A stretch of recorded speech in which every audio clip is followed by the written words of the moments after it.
In the winter darkness of December 1884, Austin, Texas was a city on the rise.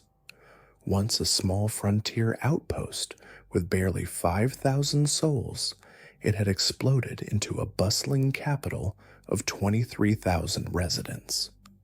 The skeletal frame of a magnificent state capitol building reached toward the sky, promising a bright future.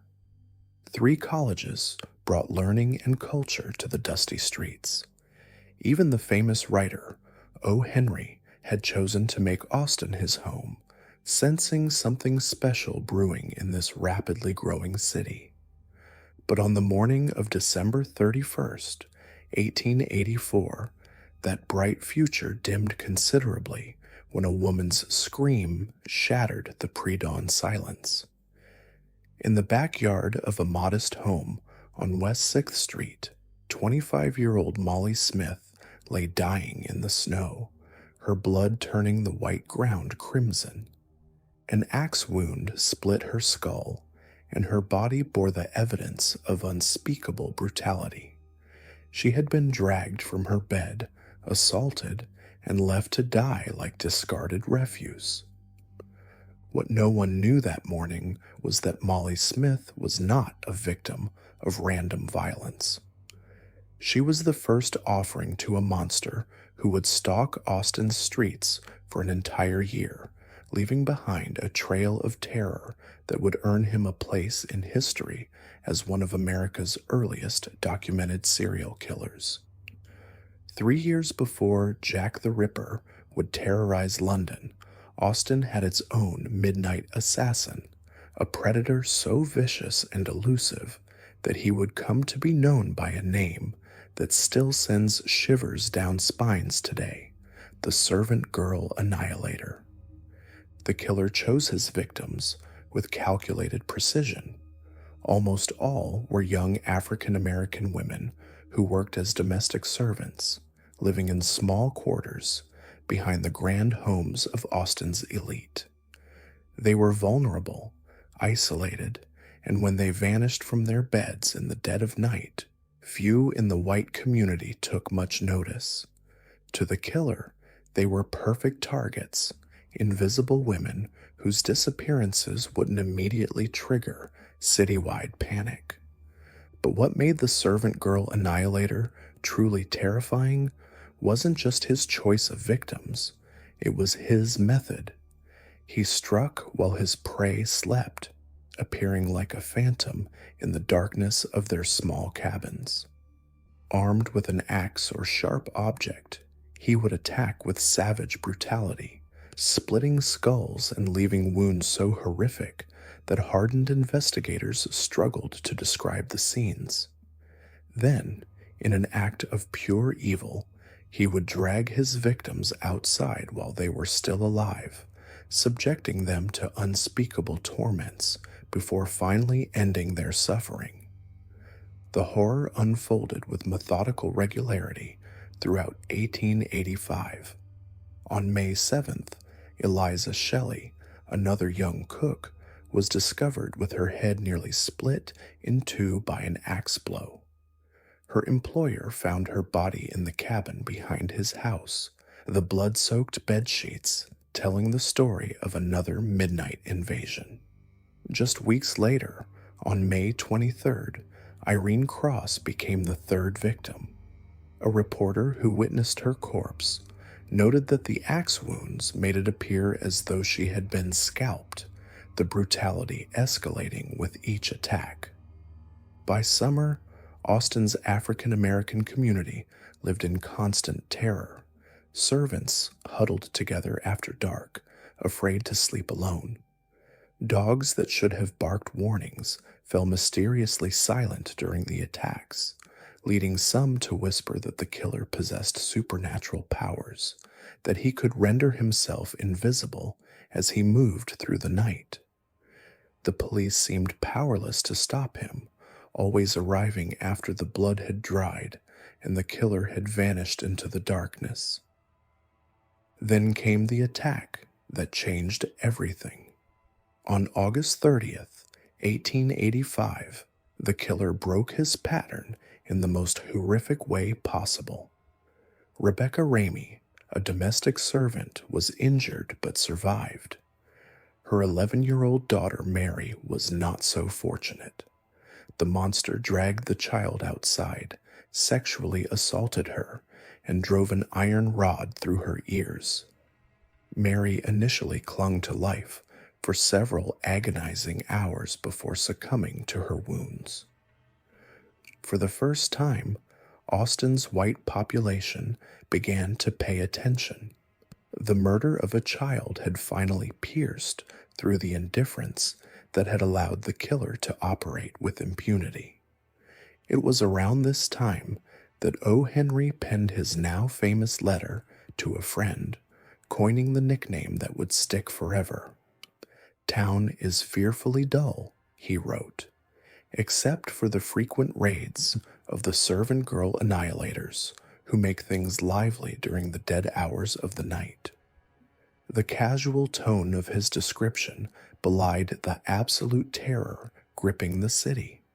People stopped going out after dark, businesses closed early, armed patrols roamed the streets, and still the killer remained a ghost. The autumn brought more bloodshed.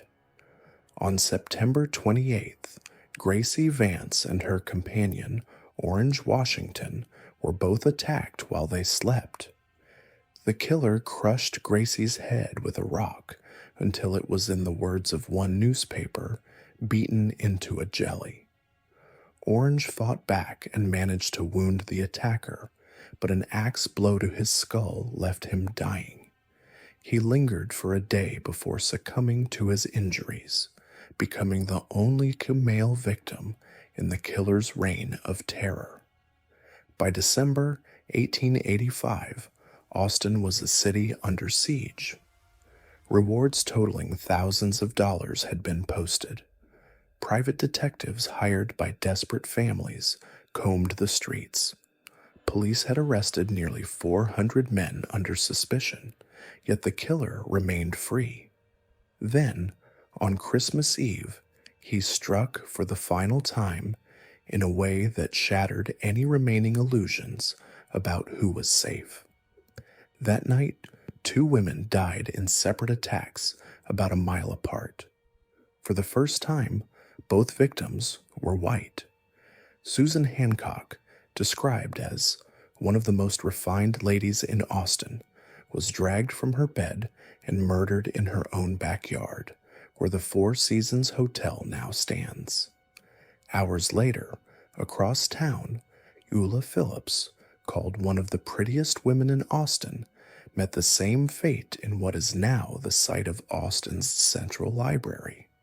Her husband, Jimmy, was severely wounded trying to protect her, but survived the attack. The murder of 2 prominent white women sent Austin into complete hysteria. The city demanded immediate arrests, and police obliged by charging both surviving husbands with the murders of their wives. It was easier to believe that domestic violence had claimed these women than to accept that their mysterious killer had evolved beyond his previous targets. Both men were eventually acquitted, but the damage was done. Austin's reputation as a safe, growing city lay in ruins. And then, as suddenly as the terror had begun, it ended. No more midnight attacks, no more bodies discovered in backyards. The servant girl annihilator simply vanished, leaving behind 8 confirmed victims and a city forever changed. But his disappearance only deepened the mystery and spawned theories that persist to this day. The most compelling suspect emerged just weeks after the final murders. In February 1886, a 19-year-old African-American cook named Nathan Elgin was shot and killed by police after he attacked a woman in a saloon, attempting to drag her away at knife point. During his autopsy, doctors made a startling discovery. Elgin was missing the little toe on his right foot. This seemingly minor detail was actually the key to the entire case. What the police had never revealed to the public was that the servant girl annihilator left behind distinctive footprints at several crime scenes. The killer apparently removed his shoes to move silently through the night, and the weight of carrying his victims from their beds to the backyard had pressed his bare feet deep into the soil.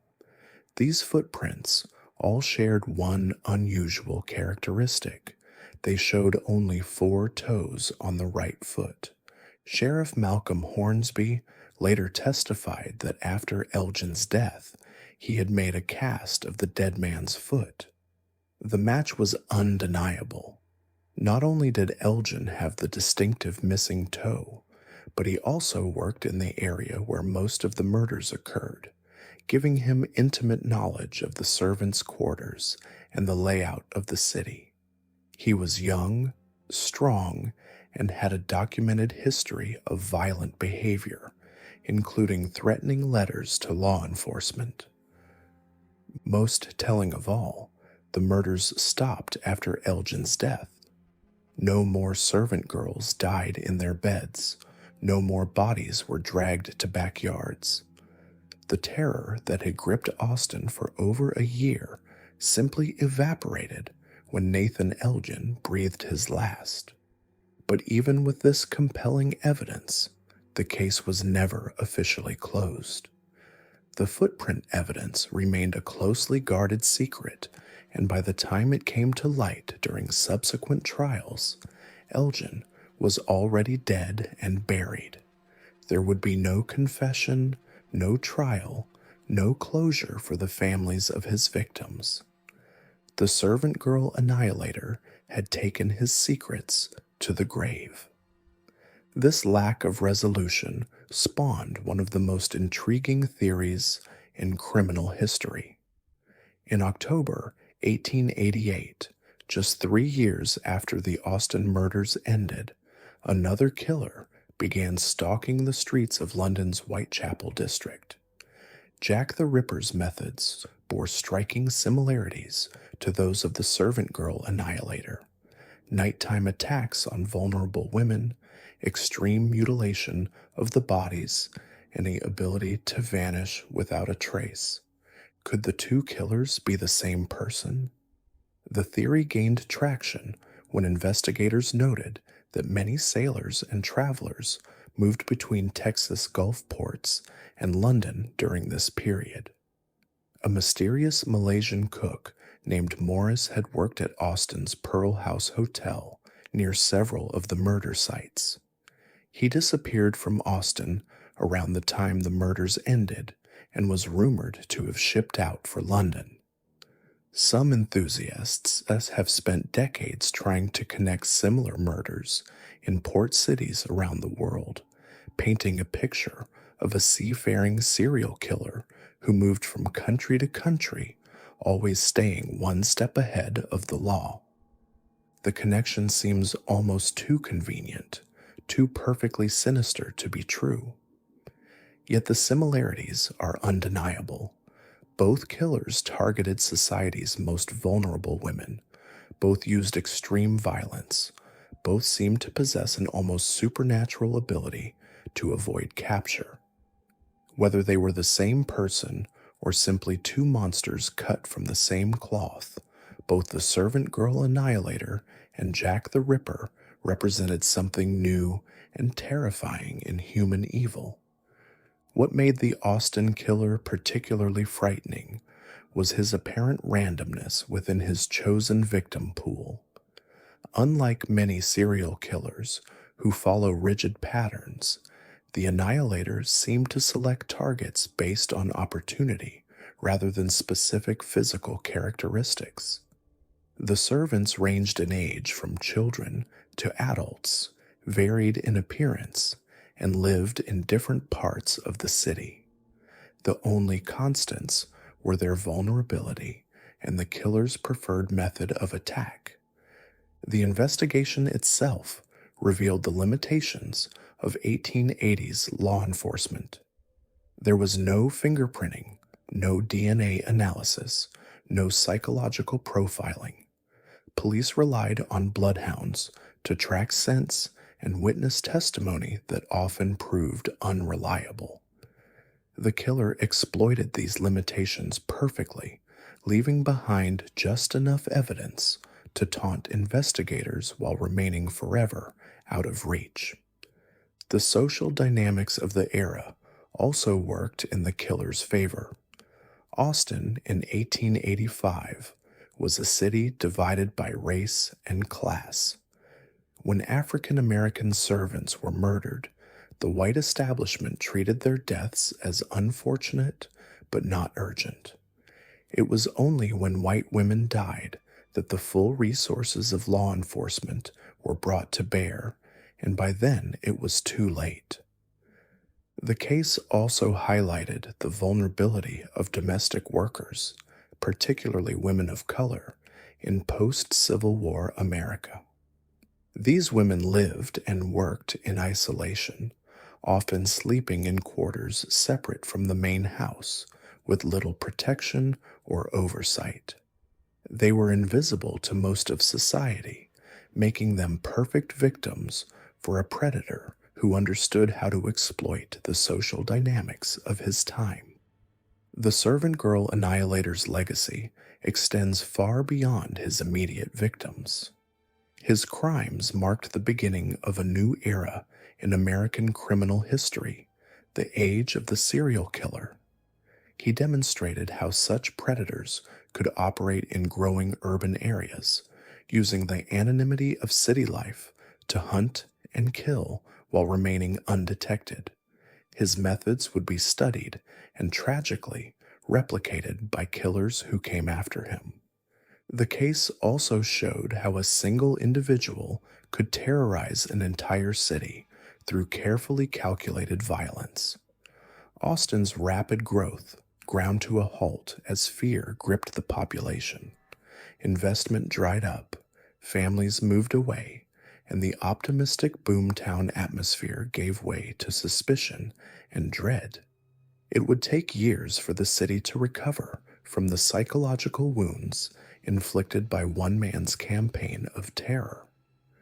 Today, Austin has grown into a thriving metropolis of nearly 1 million people, but the shadow of the servant girl annihilator still lingers.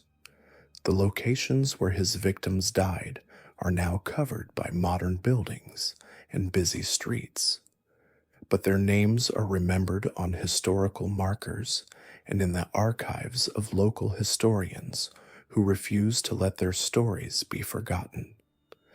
Molly Smith, Eliza Shelley, Irene Cross, Mary Ramey, Orange Washington, Gracie Vance, Susan Hancock, and Eula Phillips. 8 people whose lives were cut short by a monster who has never been definitively identified. They were servants and cooks, wives and children, human beings with hopes and dreams who had the misfortune to cross paths with pure evil. The mystery of the servant girl annihilator endures because it represents something fundamental about the nature of evil itself. Here was a killer who struck without warning, vanished without a trace, and left behind more questions than answers. He reminds us that monsters don't always announce themselves with fanfare or leave behind manifestos explaining their actions. Sometimes they simply appear in the darkness, do their terrible work, and disappear back into the shadows of history. Whether Nathan Elgin was truly the servant girl annihilator may never be known with absolute certainty. The evidence is compelling but circumstantial, the timing suspicious but not conclusive. What we do know is that for one terrifying year, Austin, Texas was stalked by a predator whose crimes were so brutal and baffling that they still capture imaginations more than 140 years later. In an age when serial killers have become almost commonplace in popular culture, it's worth remembering that there was a time when such monsters were unthinkable. The servant girl annihilator forced America to confront a new kind of evil, one that killed not for money or passion or revenge, but simply because it could. He was a harbinger of horrors to come, a preview of the darkness that lurked in the growing shadows of modern urban life. The files on the servant girl annihilator remain open, officially unsolved, a reminder that some mysteries resist all attempts at resolution. In Austin's police archives and in the memories of those who study the case, the killer remains what he always was, a phantom who walked among the living just long enough to remind them that safety is always an illusion and that monsters are never as far away as we'd like to believe. In the swinging 60s, when Glasgow danced to the rhythm of live bands and the glow of neon signs, the Barrowland Ballroom was where hope lived. Friday and Saturday nights brought cues that snaked around the block, couples dressed in their finest, ready to lose themselves in music and laughter. The ballroom floor, crafted from imported Canadian maple and rumored to be sprung with 1,000 halved tennis balls underneath, seemed to pulse with life itself.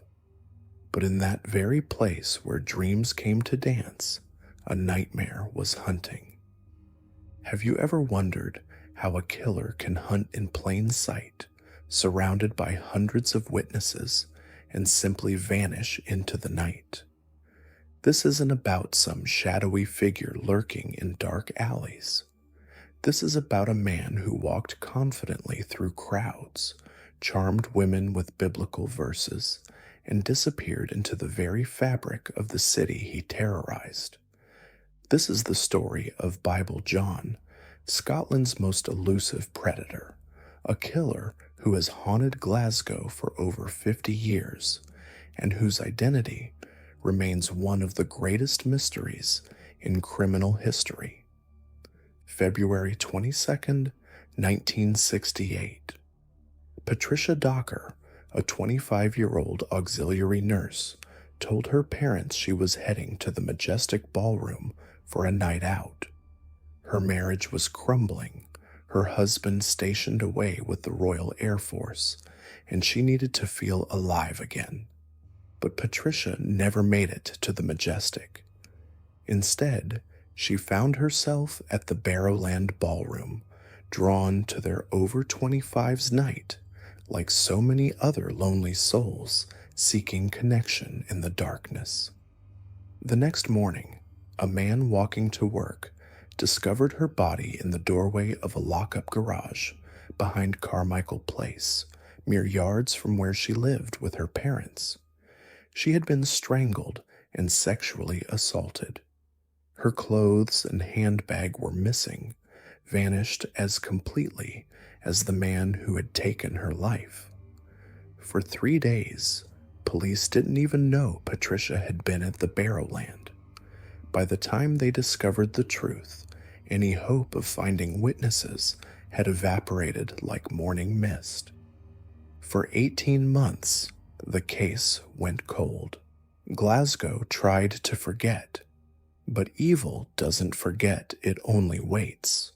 August 15th, 1969. Jemima MacDonald, a 32-year-old mother of 3, spent her evening at the Barrowland Ballroom. She was a regular, someone who came to dance away the troubles of a separated woman trying to raise children alone. Witnesses saw her leaving around midnight with a tall, slim, handsome young man with red hair. By the next morning, children playing in an old tenement building on McKeith Street were whispering about something they'd found, something that made their voices drop to frightened whispers. Jemima's sister Margaret heard the rumors and felt ice form in her stomach.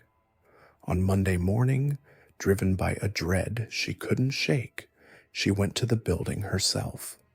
What she found there would haunt her for the rest of her life. Jemima lay beaten, raped, and strangled with her own stocking. Unlike Patricia, she was fully clothed, but her underwear was ripped and torn. The killer was evolving, learning, becoming more confident. Police released the first composite sketch ever used in a Scottish murder investigation. The man they were looking for was around 6 feet tall, aged between 25 and 30, with short reddish hair and a Glasgow accent. But more disturbing than his appearance was what witnesses remembered about his words. He quoted the Bible, spoke of moral righteousness, and condemned the very place where he hunted his prey. October 31st, 1969, Halloween night. How fitting that on this evening, when ghosts walk among the living, the most elusive killer in Scottish history would claim his final known victim. Helen Puttock, 29, mother of 2, went to the Barrowland Ballroom with her sister Jean. Both women met men there, and both men were named John, a coincidence that would torture investigators for decades. One John was dark-haired, claiming to be from Castlemilk and working as a laborer. The other was well-spoken, well-dressed, and carried himself with an unsettling confidence. When it was time to leave, the dark-haired John walked to George Square to catch his bus home. The other John, along with Helen and Jean, climbed into a taxi for the 20-minute ride westward. What happened in that taxi would become the most detailed psychological profile of a killer Scotland had ever compiled. John was polite, articulate, and obsessed with morality. He disapproved of married women visiting dance halls, quoting scripture about adultery and sin. When the taxi driver made an illegal U-turn, John's demeanor shifted like a switch being flipped. He demanded to see the manager, argued aggressively, and wanted to know who the local MP was. Then he turned to the women and said something that still sends chills through investigators today. My father said these places are dens of iniquity. They once set fire to this place to get the insurance money and did it up with the money they got. When Helen asked about his work, John showed her some kind of identity card that impressed her greatly. But when Jean asked to see it, he refused, tapping his nose and saying with a cold smile, "You know what happens to nosy folk." Most disturbing of all, when the conversation turned to marriage and morality, John asked Helen directly, "Do you know what happens to the adulterous wife?" The biblical reference was unmistakable, and the threat was clear.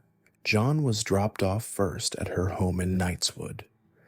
As she watched the taxi disappear into the night with her sister and the man calling himself John, she had no idea she would be the last person to see Helen alive, except for her killer. The next morning, Helen's body was found behind her tenement building on Earl Street, beaten, raped, and strangled with her own stockings. Like the others, she had been menstruating at the time of her death, and her sanitary towel was placed near her body. Her handbag was missing, just like the others. But this time, there was additional evidence, a bite mark on her wrist and traces of semen on her clothing. What connected all 3 murders was more than just location and method. Each victim was a brunette between 25 and 32. Each was married but separated or estranged from her husband. Each met her killer at the Barrowland Ballroom. Each was menstruating at the time of death, with sanitary products deliberately placed on or near their bodies. Each was strangled and sexually assaulted within yards of their own front door, and each had their handbags stolen, not for its contents, but as a trophy of conquest. The killer had a type, a method, and most terrifyingly of all, a message. In his twisted mind, he was carrying out divine judgment on women he deemed morally impure. The press dubbed him Bible John, and the name stuck like a curse. The investigation became the largest manhunt in Scottish history. Over 100 detectives worked the case, collecting more than 50,000 statements and questioning 5,000 suspects. Male and female undercover officers haunted the Barrowland ballroom for months, hoping to catch him in the act. The composite sketch based on Jean's description was plastered across every newspaper and television broadcast in Scotland. But Bible John had vanished. The killings stopped as suddenly as they had begun, leaving investigators grasping at shadows and families crying for justice that would never come. For over 50 years, theories have multiplied like cancer cells. Some believe Bible John was a police officer using his authority to gain victims' trust and his inside knowledge to stay ahead of the investigation. Others point to a retired officer who supposedly confessed on his deathbed, though no evidence has ever surfaced to support these claims.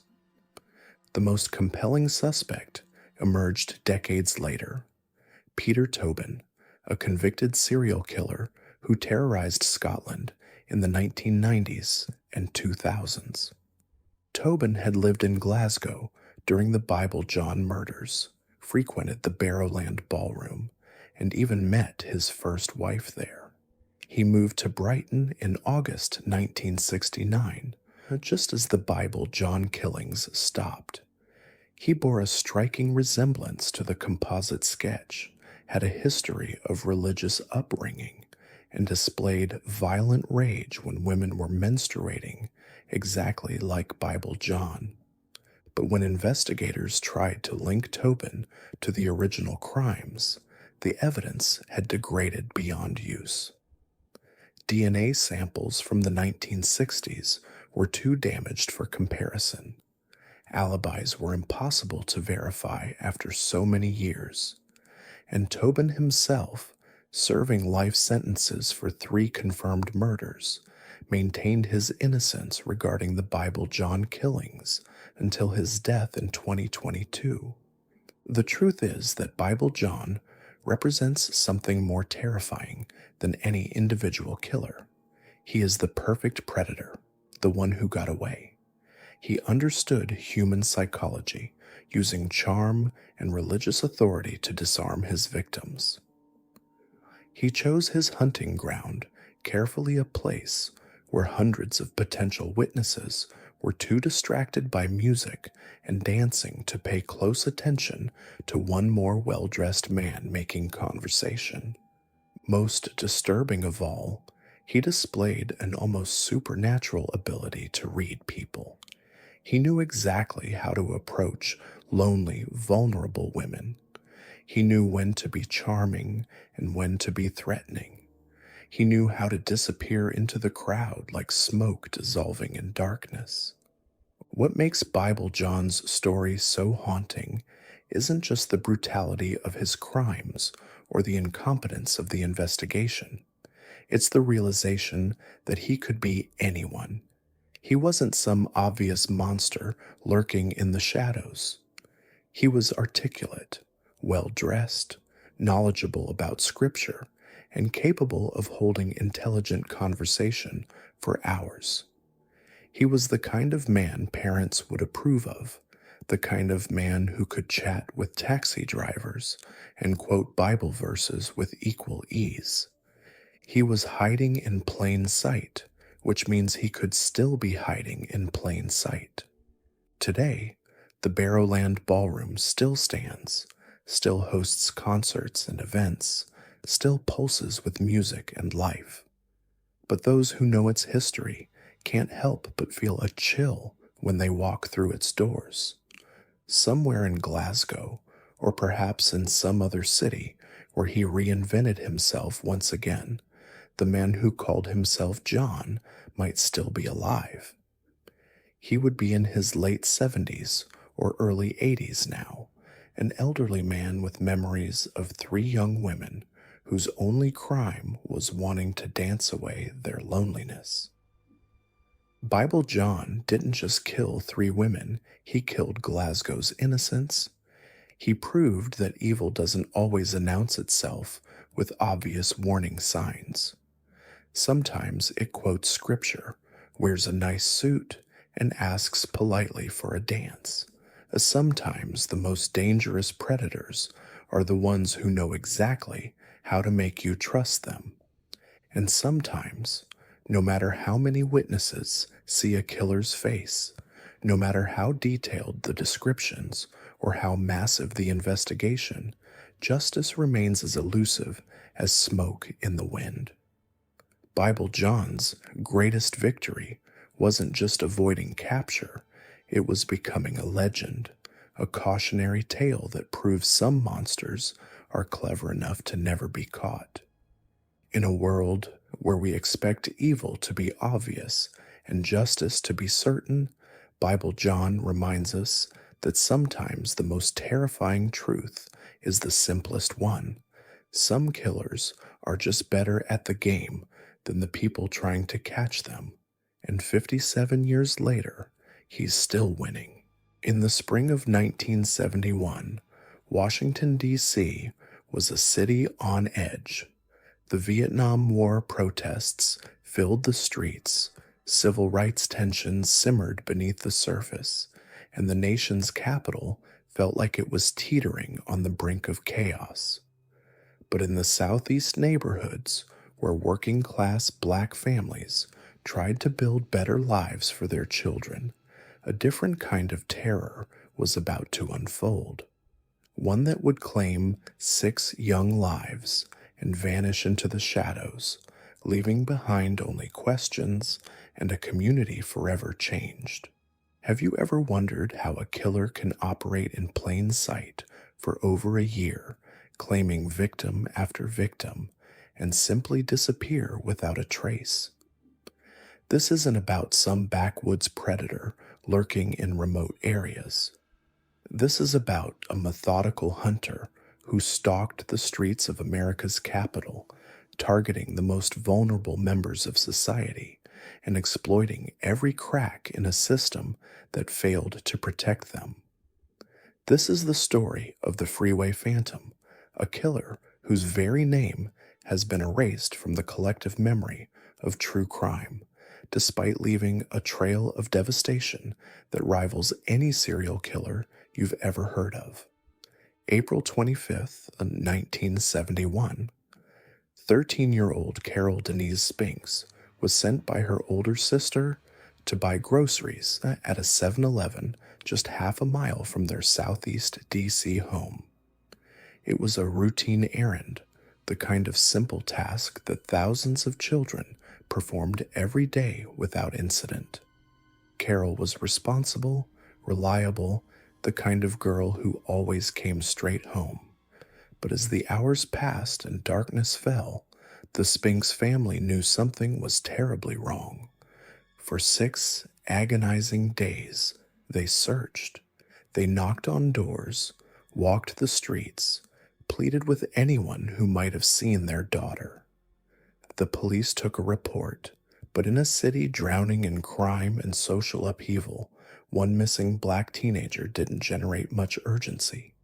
Then, on May 1st, a worker spotted something that would haunt him forever, a small body lying face down on a grassy embankment beside Interstate 295, the Anacostia Freeway.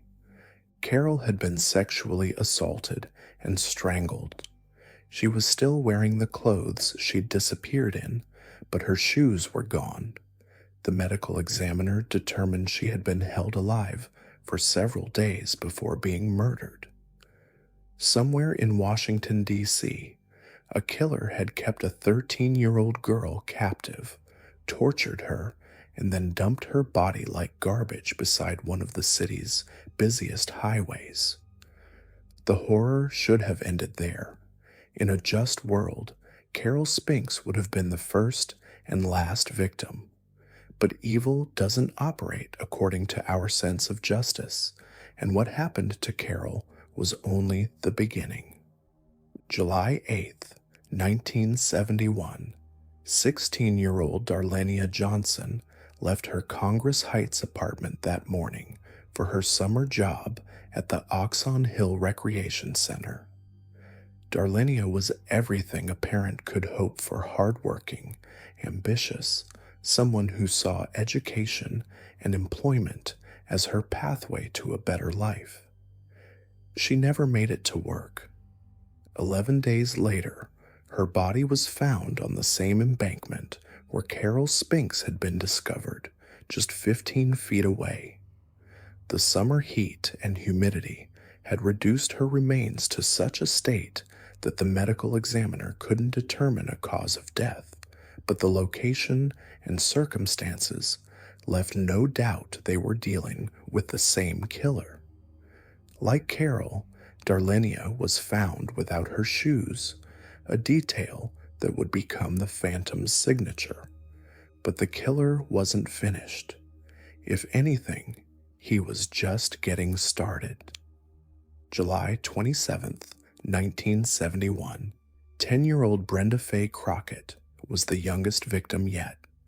Her mother had sent her to the local store for bread and dog food from their Northwest D.C. home, a quiet neighborhood of row houses near Cardozo High School. Brenda left barefoot, planning to make a quick trip and return home. She never made it back.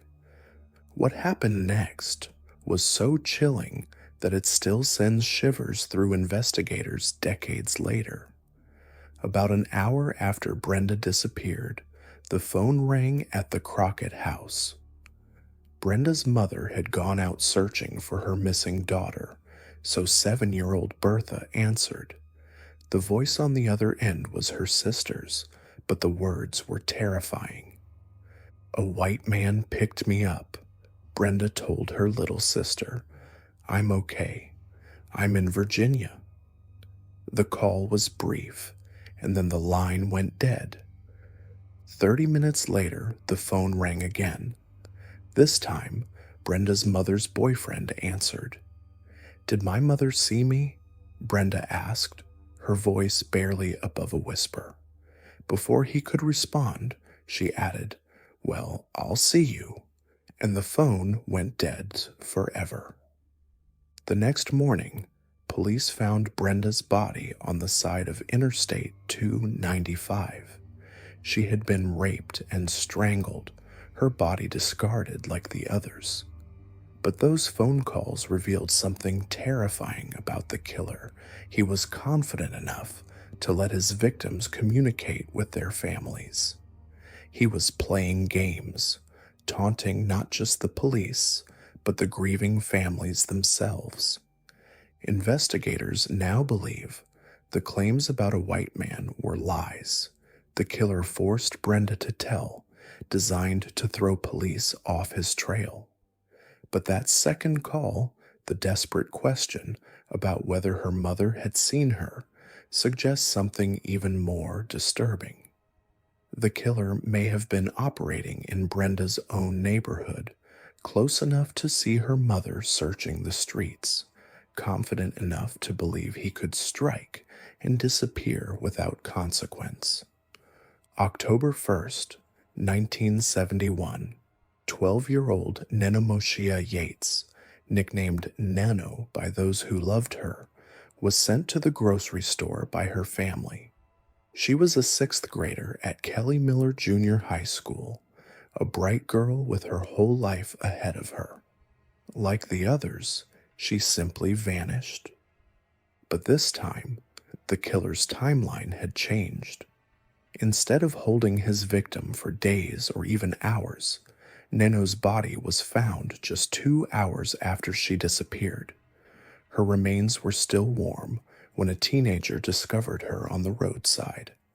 The killer was growing bolder, more reckless, or perhaps more desperate.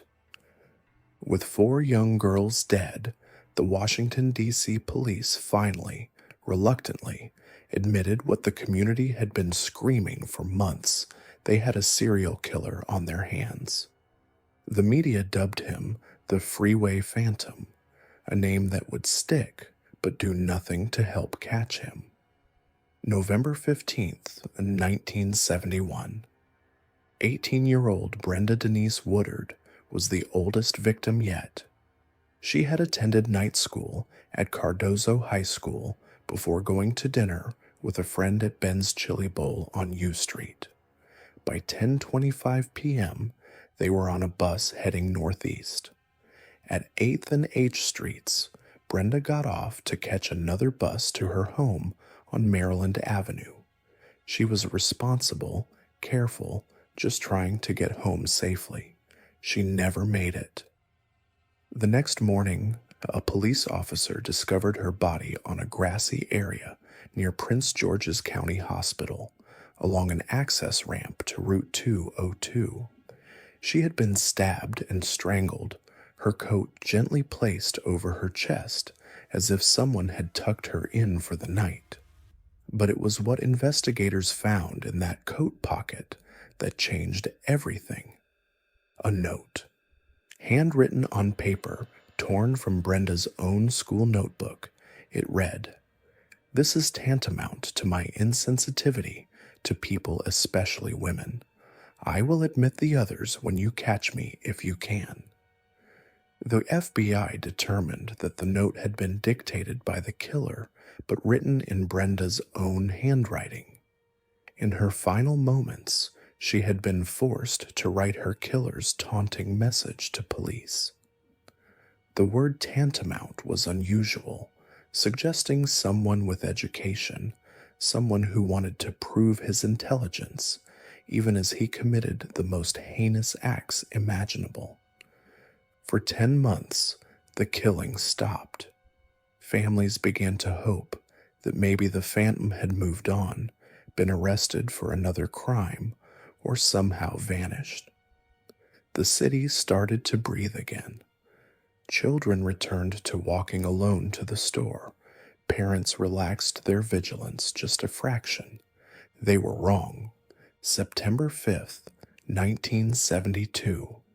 17-year-old Diane Williams, a senior at Ballou High School, spent the evening with her boyfriend before he walked her to the bus stop and said goodnight. It was a normal evening, the kind of innocent teenage romance that should have been the beginning of a bright future. Instead, it was the end of everything. Diane's body was found the next morning on the side of the freeway. Like the others, she had been sexually assaulted and strangled. Like the others, she was found without her shoes. The Freeway Phantom had claimed his 6th and final known victim, and then, as mysteriously as he had appeared, he vanished forever. 6 young black girls, aged 10 to 18, dead. 6 families destroyed, 6 futures stolen, and not a single arrest. The investigation that followed was a study in systemic failure.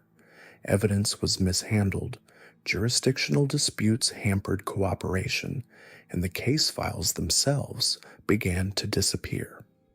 By 2009, police admitted they had lost crucial evidence, including possible DNA samples that could have identified the killer. But the investigation did produce suspects. Robert Elwood Askins, a computer technician with a history of violence against women, became the prime suspect when investigators discovered he frequently used the word tantamount in conversation and had court documents containing the word in his home. Askins had previously been charged with murder on multiple occasions, including poisoning 5 prostitutes with cyanide-laced whiskey in 1938. But despite obtaining a search warrant, and digging up his backyard, police found no physical evidence linking him to the Freeway Phantom murders. The Green Vega Gang, a group of 5 men who kidnapped and raped women during the same time period, were also investigated, but again, no evidence connected them to the murders. What makes the Freeway Phantom case so particularly haunting isn't just the brutality of the crimes or the failure to solve them. It's the way the victims were forgotten, dismissed, and marginalized. These weren't random victims, they were daughters, sisters, students, workers. Carol Spinks had an identical twin sister, Carolyn, whose life was shattered by the loss. Darlenia Johnson was working toward a better future. Brenda Crockett was a responsible child who served on the school safety patrol. These were real people with real dreams, not just statistics. But in 1971, Washington, D.C., the lives of young black girls didn't matter the way they should have. The media coverage was minimal. The police response was inadequate. The community was left to grieve alone while the killer continued his rampage. Dorothy Wheeler, a community organizer who helped search for Carol Spinks, received threatening phone calls from someone claiming to be the killer. In one chilling call, the man told her that her own daughters would be dropped on the side of the road, just like the others. The calls stopped abruptly after Carol's body was found, suggesting the caller had inside knowledge of the killer's activities. The Freeway Phantom wasn't just a killer, he was a terrorist who held an entire community hostage. He understood the racial dynamics of the city, the way certain neighborhoods were written off, certain victims ignored. He exploited every weakness in the system and vanished before justice could catch up with him. Modern criminal profilers believe the Freeway Phantom was likely an organized killer, someone intelligent, charming, and capable of blending into society.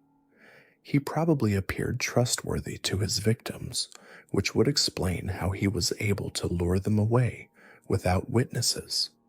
He was methodical, patient, and adaptive, changing his methods when necessary, but always returning to the same hunting ground, the highways and freeways that connected the black neighborhoods of Southeast D.C. to the suburbs of Maryland. The geographic pattern of the crimes reveals a killer who knew the area intimately. He understood traffic patterns, knew which areas were poorly patrolled, and could predict where bodies would be found quickly enough to send his message, but not so quickly that he'd be caught in the act. This wasn't a wandering predator. This was someone who belonged to the area, someone who could disappear back into the community because he was part of it. The psychological profile suggests someone who felt powerless in other areas of his life and used these murders to assert control. The removal of the victim's shoes may have been a trophy-taking behavior, or it might have had deeper symbolic meaning about reducing his victims to their most vulnerable state. The phone calls forced on Brenda Crockett show a killer who enjoyed the psychological torture of families almost as much as the physical violence against his victims.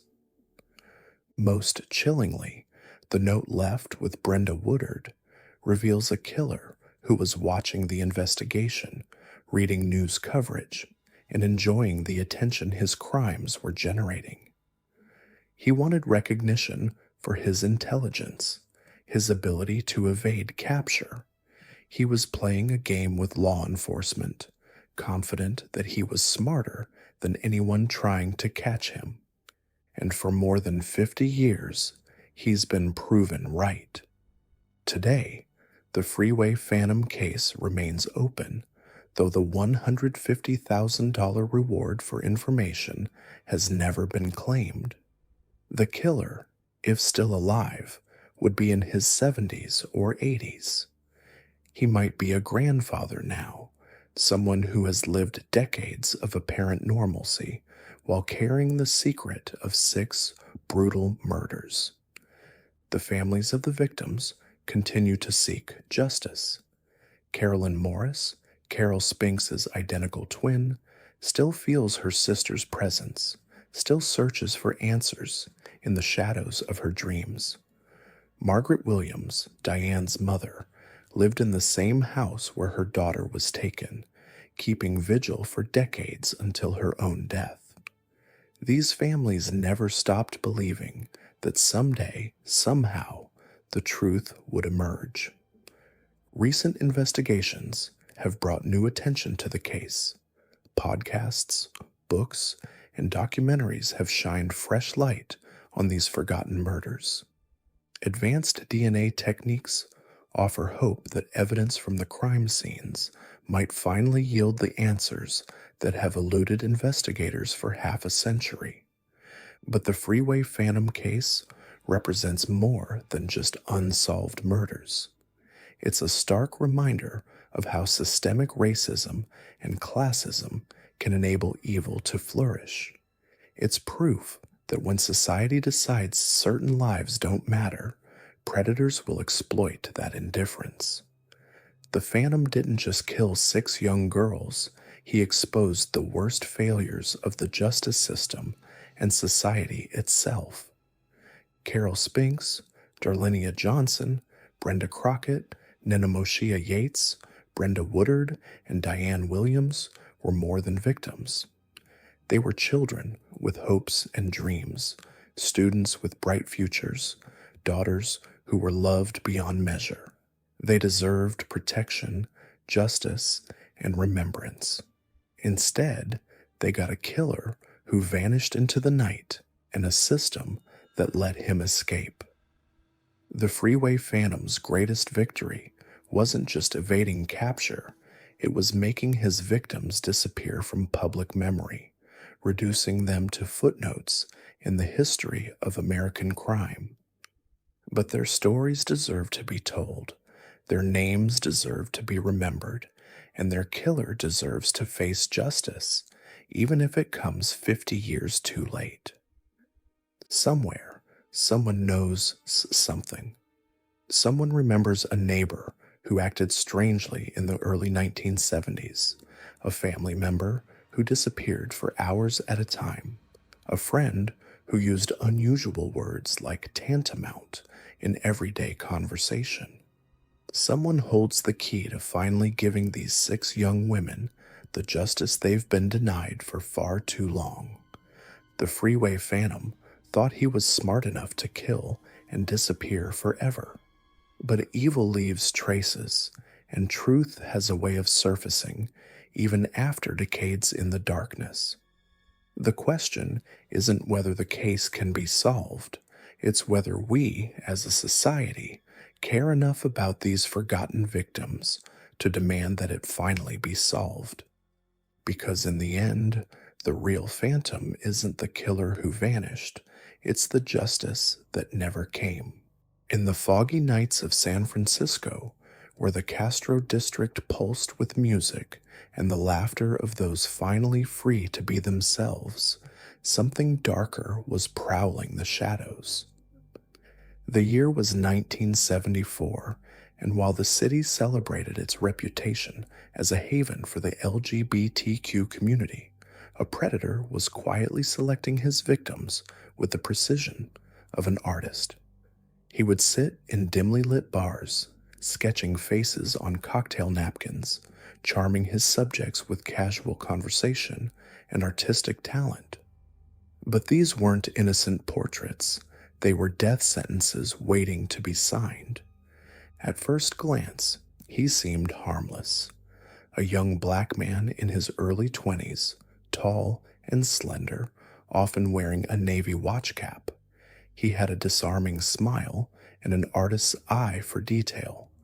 Witnesses would later describe how he could capture someone's likeness in just a few quick strokes, how he made his subjects feel special, chosen. What they didn't realize was that they were being chosen for something far more sinister than a simple sketch. This was the Doodler, and his art was murder. January 27th, 1974. The waves crashed against Ocean Beach in the pre-dawn darkness, washing over the sand with rhythmic persistence. At 1:57 in the morning, a man walking alone discovered something that would haunt San Francisco for decades. There, at the water's edge, lay the body of Gerald Earl Kavanaugh. The 49-year-old Canadian immigrant had been stabbed multiple times, defensive wounds on his hands telling the story of a man who had fought desperately for his life. His wallet was gone, his identification stripped away, leaving him as just another anonymous body on the beach. But Gerald wasn't anonymous. He was a furniture finisher who had come to San Francisco like so many others, seeking a place where he could live authentically. He worked at a mattress factory, attended Catholic services, and on that Saturday night, he had been in the Castro district. The police report would later note, with clinical detachment, that Gerald appeared to have homosexual propensities, a phrase that revealed as much about the times as it did about the victim. In 1974, being gay in San Francisco was both liberated and dangerous, accepted yet marginalized, celebrated yet criminalized. The anonymous caller who reported Gerald's body refused to give his name. This wasn't unusual. The relationship between the LGBTQ community and law enforcement was toxic, built on decades of raids, harassment, and indifference. Gay men were more likely to be arrested in their own bars than protected from violence. When 129 LGBTQ people were murdered in San Francisco in 1974 alone, many cases went unreported, uninvestigated, forgotten. Gerald's death received 3 paragraphs in the Chronicle. No mention of the Castro district, no suggestion this might be anything more than a random mugging gone wrong. 5 months later, on June 25th, the killer struck again. Joseph Stevens, known to friends as Jay, was a rising star in San Francisco's vibrant drag scene. At 27, he was a performer who could command a room with his wit, his singing, his dancing. Jay had grown up in Texas, but found his true home in the Bay Area, where he could live openly as both a gay man and a gifted entertainer. On his last night alive, he had been at the Cabaret Club in North Beach, wowing the crowd as he always did. He was supposed to leave for Boston the next day for a promising gig. Instead, he never made it home. A woman walking her dog found Jay's body near Spreckles Lake in Golden Gate Park. He had been stabbed 5 times and beaten so savagely that his family could barely recognize him. Like Gerald, his wallet and identification were gone. Like Gerald, he had defensive wounds showing he fought back. But unlike Gerald, Jay's car was found nearby, suggesting he had driven to the location with his killer. The lake was isolated, peaceful, the kind of place couples went for privacy, the kind of place where screams wouldn't carry far. By now, investigators were beginning to see a pattern, but the full horror was still hidden. 2 weeks after Jay's murder, the killer claimed his 3rd victim. Klaus Christmann was unlike the others. He was a 31-year-old German immigrant, married with 2 children, visiting San Francisco on what should have been a happy trip. On July the 7th, A woman walking her dog discovered his body on Ocean Beach, in almost the exact same location where Gerald had been found. Klaus had been stabbed at least 15 times and his throat slashed 3 places. Inspector David Toshi, who would later work the Zodiac case, called it one of the most vicious stabbings he had ever seen. What made Klaus's case puzzling was that he didn't fit the emerging profile. He was married, seemingly straight, a family man, but police found a makeup tube in his possession, and witnesses placed him in gay-friendly establishments the night he died. In the 1970s, many married men lived double lives, finding freedom in San Francisco's underground scene while maintaining heterosexual facades at home. Klaus's death suggested that the killer wasn't just targeting openly gay men, he was hunting anyone who ventured into that world for any reason. 3 murders, 3 locations, 3 sets of brutal stab wounds. The police finally connected the dots. All 3 men had been seen in gay establishments on the nights they died. All 3 had been stabbed in similar patterns, front and back. All 3 had their identification removed. Someone was systematically hunting gay men in San Francisco, and he was getting bolder. Then, for nearly a year, the killing stopped.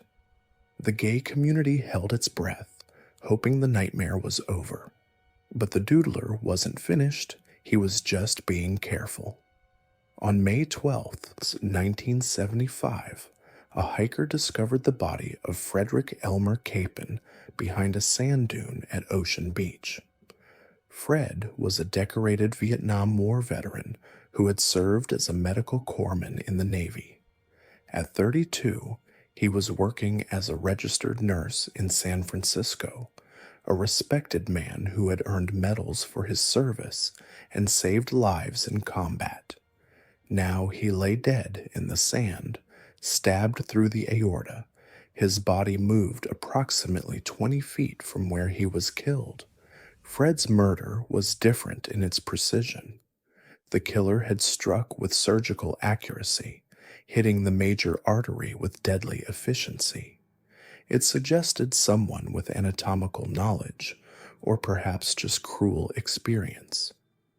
Fred was identified through fingerprints taken for his nursing license, and his death devastated his family in Washington state.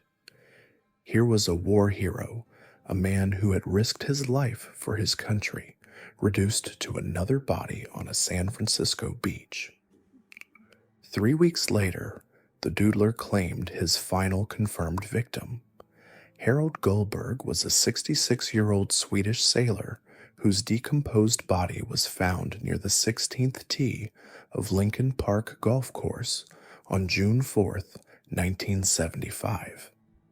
He had been dead for approximately 2 weeks when a hiker discovered his remains. Harold's pants were unzipped, his underwear was missing, and maggots had consumed his face. At 66, he was significantly older than the other victims, but he fit the pattern in every other way.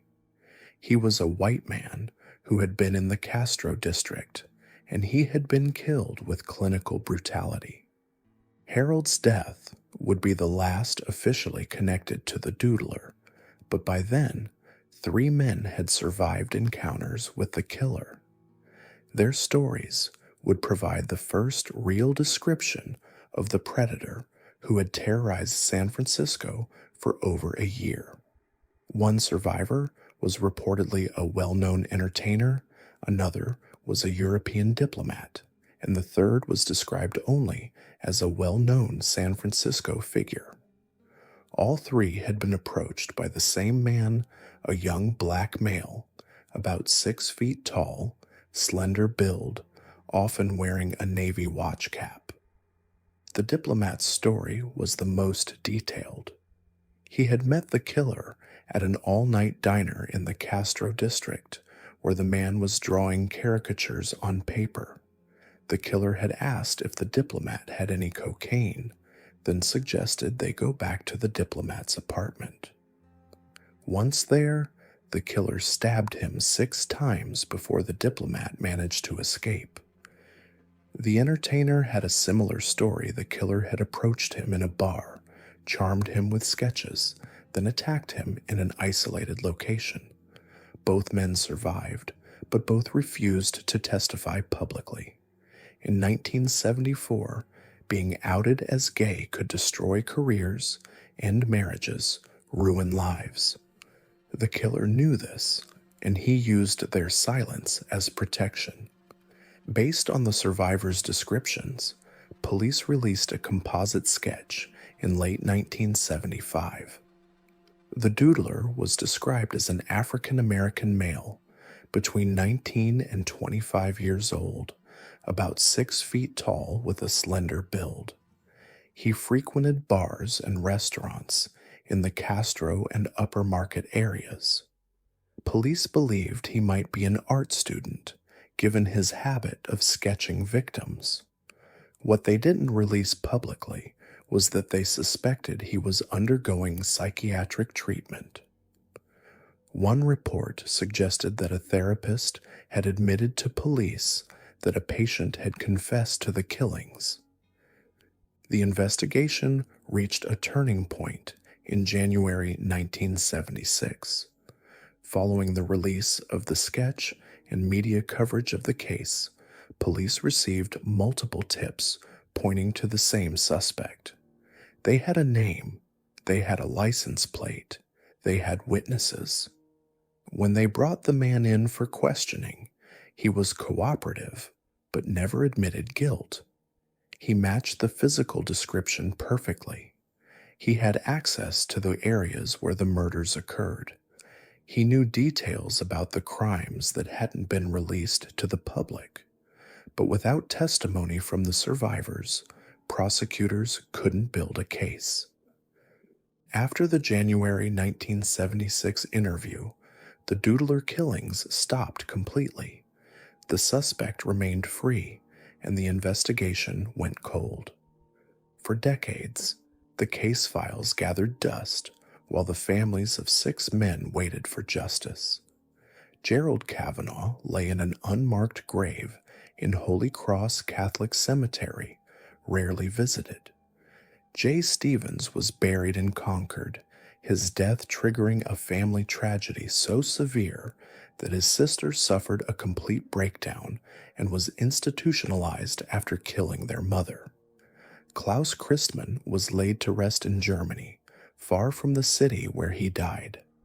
Fred Capon was mourned by his family in Washington state, a war hero who survived Vietnam only to die on a San Francisco beach. Harold Goldberg's story disappeared entirely, a Swedish sailor whose life ended in anonymity. For the LGBTQ community, the Doodler represented more than just a serial killer. He was a symbol of the violence that lurked beneath the surface of their newfound freedom, a reminder that acceptance was fragile and safety was never guaranteed. In a city that prided itself on tolerance, gay men still had to watch their backs, still had to weigh the risk of being honest about who they were.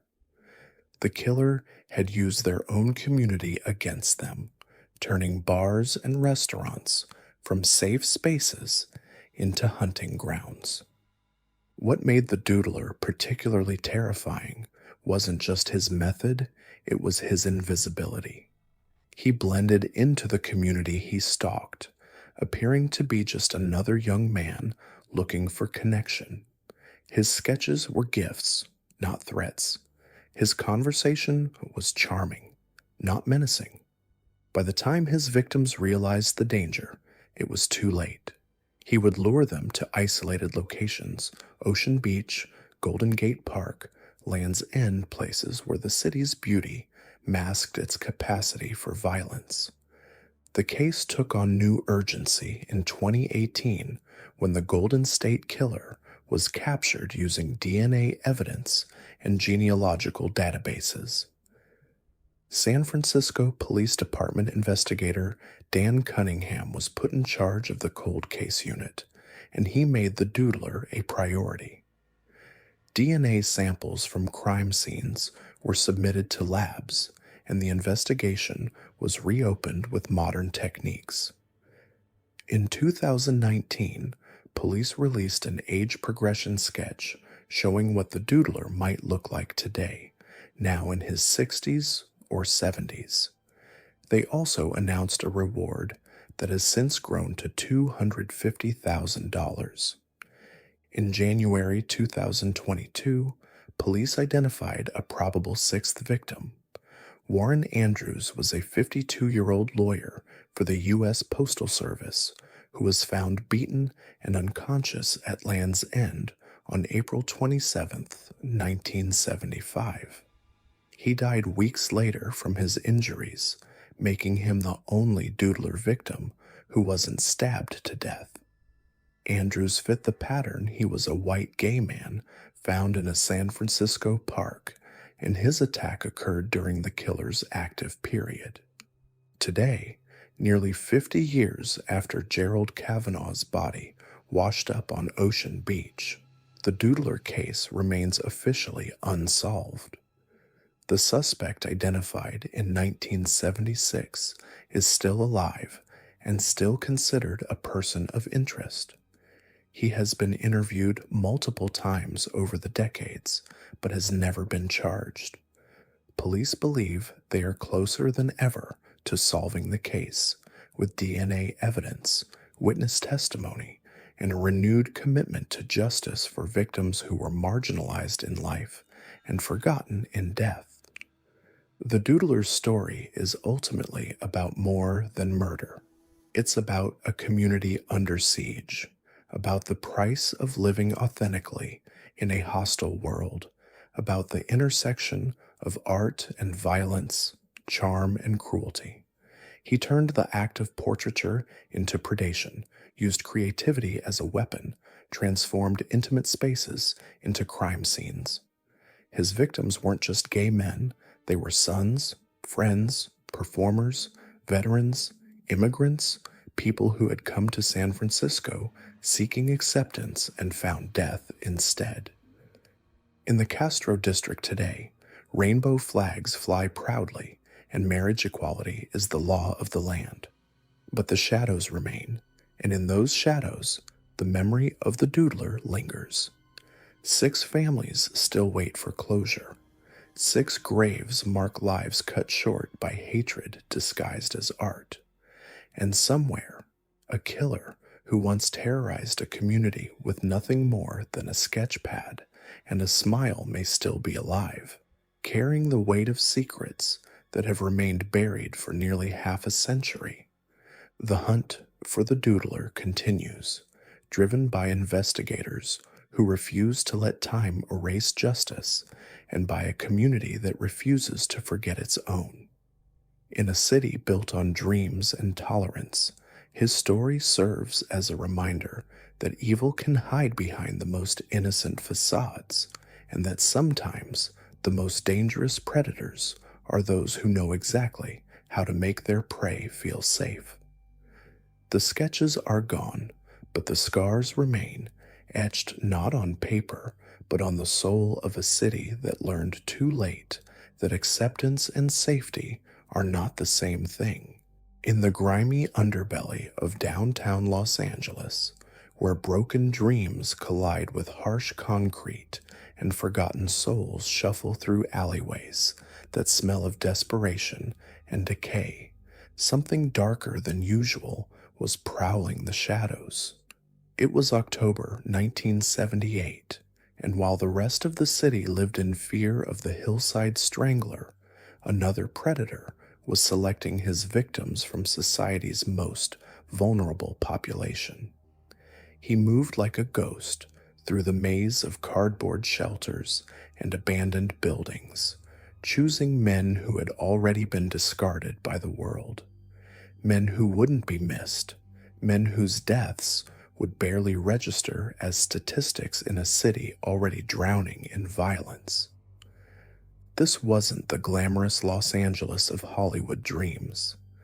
This was Skid Row, a concentrated pocket of human misery stretching across 50 city blocks where the homeless gathered, where addiction festered, and where death was just another part of daily survival. Here, in this forgotten corner of the City of Angels, a killer was about to embark on a 3-month reign of terror that would claim 11 lives and destroy the life of an innocent man for nearly 4 decades. The first body was discovered on October the 23rd, 1978, in the pre-dawn darkness of an alley between 5th and Wall Streets. Jesse Martinez, a 50-year-old cook, lay crumpled against a concrete wall, his blood pooling beneath him in the yellow glow of a distant streetlight. Multiple stab wounds covered his body, each one delivered with methodical precision. Martinez wasn't homeless like the victims who would follow. He had a job, a place to live, connections to the world. But he had made the fatal mistake of being in the wrong place at the wrong time, walking through an area where a predator was beginning to test his appetite for killing. The police response was minimal. This was Skid Row, after all, where violence was as common as the rats that scurried between the dumpsters. One dead man in an alley barely warranted a second glance from detectives already overwhelmed by the city's skyrocketing murder rate. Los Angeles in the late 1970s was a war zone. Gang violence was exploding across the city. Serial killers were stalking multiple neighborhoods simultaneously, and the LAPD was struggling to keep up with the carnage. The murder of Jesse Martinez received a few paragraphs in the back pages of the local newspapers and then disappeared into the bureaucratic machine of an overworked police department. But the killer wasn't finished. 6 days later, on October 29th, another body turned up. Jose Cortez, a 32-year-old transient, was found stabbed to death in an alley off East 3rd Street, less than half a mile from where Martinez had died. The wounds were similar. The location was eerily close, but still no one connected the dots. In a city where homeless men died regularly from exposure, overdoses, and street violence, 2 stabbing deaths barely registered as unusual. The next day, October 30th, brought the third victim. Bruce Emmett Drake, a 46-year-old drifter whose life had been worn thin by years on the streets, was discovered on South Kohler Street. Like the others, he had been stabbed multiple times, his life bleeding out onto the pavement while the city slept around him. Bruce had been invisible in life, just another face in the crowd of the dispossessed, and his death continued that pattern of invisibility. By now, the killer was gaining confidence. He had learned the rhythms of Skid Row, the places where no one looked too closely, the times when even the most hardened street veterans sought shelter indoors. On November 4th, he claimed his 4th victim. J.P. Henderson, 65 years old and weathered by decades of hard living, was found dead just a few blocks from the previous crime scenes. The geographic pattern was becoming clear to anyone who cared to look. The killer was operating within a tight radius, hunting in a territory he knew well. It was the 5th murder that finally provided investigators with their first real break. On November 9th, 39-year-old David Martin Jones was attacked near the downtown public library, a location that brought the violence uncomfortably close to the respectable parts of the city. But this time, there were witnesses. 3 transients came forward with a story that would eventually lead to one of the most controversial wrongful conviction cases in Los Angeles history. The 3 men described talking with Jones's killer just minutes before the attack. They painted a vivid picture of a soft-spoken, clean-shaven black man, heavy-set and standing about 6 feet tall, who walked with an unusual, slow gait. Most importantly, they said he had given them a name Luther and claimed to be from Puerto Rico. For the first time, investigators had a description of their suspect, but it would prove to be both a blessing and a curse. The killings continued with terrifying regularity. The very next day, November 10th, brought a double murder that shook even the hardened residents of Skid Row. Frank Floyd Reed, 36, and Augustine E. Luna, 49, were both found stabbed to death in the same area. The killer was accelerating, growing bolder, more confident in his ability to strike without consequence. 2 men dead in one night suggested a level of rage and violence that went beyond mere opportunity. A week later, on November 17th, Milford Fletcher became the 8th victim. The 34-year-old Native American man was found in another alley, another life extinguished in the shadows. 3 days after that, on November 20th, the killer struck again. Frank Garcia, 45, was discovered near City Hall, his body bearing the same telltale stab wounds that had become the killer's signature. What made Garcia's murder particularly chilling was its location.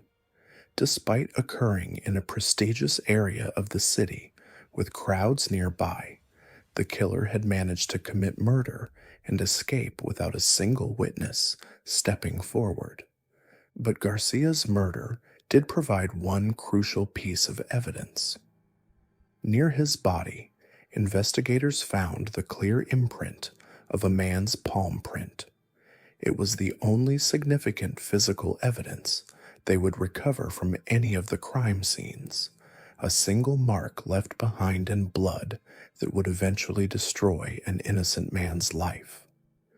The final confirmed victim was discovered on January 21st, 1979. Luis Alvarez, just 26 years old, was found stabbed to death, bringing the official death toll to 11 men killed over a 3-month period. The attacks had terrorized the homeless community, forcing men who normally slept outdoors to crowd into overcrowded shelters or huddle together in groups for protection. The killer had succeeded in turning an already dangerous environment into a landscape of pure terror. The investigation that followed was a study in desperation and tunnel vision. The LAPD, under enormous pressure to solve the case, initially arrested and released 2 suspects for lack of evidence. But when forensic examination revealed that the palm print found at Garcia's murder scene belonged to 29-year-old Bobby Joe Maxwell, they believed they had found their man. Maxwell seemed to fit the profile perfectly. He was a black man who had recently moved to Los Angeles from Tennessee and spent considerable time in the Skid Row area. He had been arrested in December 1978 for disturbing homeless people while they slept, and a knife had been confiscated during that arrest. Most damningly, he had been released from jail just 3 days before the final murder occurred. While Maxwell was incarcerated, there had been no Skid Row stabber attacks. But the case against Maxwell was built on quicksand. The palm print, while placing him at one crime scene, could easily be explained by his admitted frequent presence in the area. The knife taken during his arrest matched the dimensions of the murder weapon, but so would thousands of other knives. Most importantly, the three eyewitnesses to David Jones's murder couldn't identify Maxwell in a lineup. When shown photos of potential suspects, one witness reportedly said, "You've got everyone up there that doesn't look like him." Undeterred by the weak physical evidence, investigators crafted a narrative that transformed Maxwell into a satanic killer who murdered to deliver souls to the devil. They found notebooks at a relative's home containing drawings of symbols that vaguely resembled markings found near one of the bodies. They painted him as a religious fanatic whose violence was driven by dark spiritual beliefs. It was a compelling story, but it was built on speculation rather than evidence. The case might have collapsed entirely if not for the emergence of Sidney Storch, a career criminal who became Maxwell's cellmate for 3 weeks in 1983. Storch claimed that Maxwell had confessed to the murders, providing details that hadn't been released to the public. According to Storch, Maxwell had admitted to making the crucial mistake of forgetting to wear gloves during the stabbings, which explained the palm print evidence. What prosecutors didn't reveal to the jury was Storch's extensive history as a jailhouse informant and habitual liar.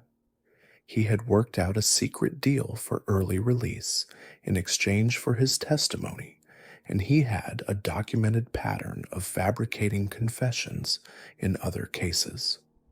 Storch would familiarize himself with case details through newspaper articles and then claim to have heard defendants confess to crimes they may never have committed.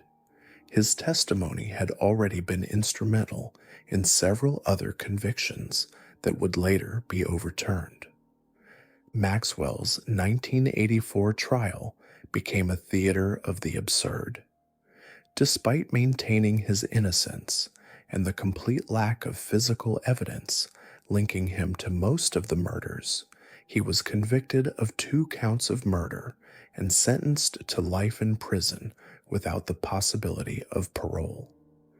The conviction was based almost entirely on Storch's testimony and the circumstantial evidence of the palm print. For 34 years, Maxwell sat in a California prison cell, filing appeal after appeal, maintaining his innocence to anyone who would listen. His case became a cause célèbre among wrongful conviction advocates, but the wheels of justice moved with glacial slowness. It wasn't until 2010 that the Ninth Circuit Court of Appeals finally overturned his conviction, ruling that Storch's testimony was so unreliable that the entire case was compromised. The appeals court's decision was scathing. They called Storch a habitual liar whose false testimony had corrupted multiple cases throughout the Los Angeles justice system. They noted that jurors had never been informed of Storch's deal with prosecutors or his history of perjury in other cases. The court found that Maxwell's constitutional rights had been violated so fundamentally that his conviction could not stand. But even with his conviction overturned, Maxwell remained in jail. Prosecutors, unwilling to admit their mistake, sought to retry him on the original charges and even added 3 more murder counts that the original jury had deadlocked on. Maxwell, now in his 60s and in failing health, faced the prospect of spending his final years fighting the same false charges that had already stolen decades of his life. The retrial never came. In December 2017, Maxwell suffered a massive heart attack that left him in a coma. As he lay unconscious in a prison hospital bed, surrounded by guards even in his vegetative state, his family fought for his release. His sister, Rosie Harmon, had to get permission from sheriff's deputies just to visit her dying brother. On August 10th, 2018, nearly 40 years after his arrest, all charges against Bobby Joe Maxwell were finally dropped. Los Angeles County Superior Court Judge Larry Fidler dismissed the case after prosecutors acknowledged that Maxwell had less than 6 months to live. It was called a compassionate release, but there was no official finding of guilt or innocence. Maxwell died 8 months later, on April 13th, 2019, never regaining consciousness, never knowing that his name had finally been cleared. The real Skid Row stabber was never caught. Somewhere out there, if he's still alive, is a man who murdered 11 people and watched an innocent person take the blame for his crimes. The investigation that followed Maxwell's exoneration was perfunctory at best. The case files were dusty, witnesses were dead, and the physical evidence had long since been destroyed or lost. For law enforcement, it was easier to let sleeping dogs lie than to admit the magnitude of their failure. The victims of the Skid Row stabber remain largely forgotten, their names reduced to entries in old police reports.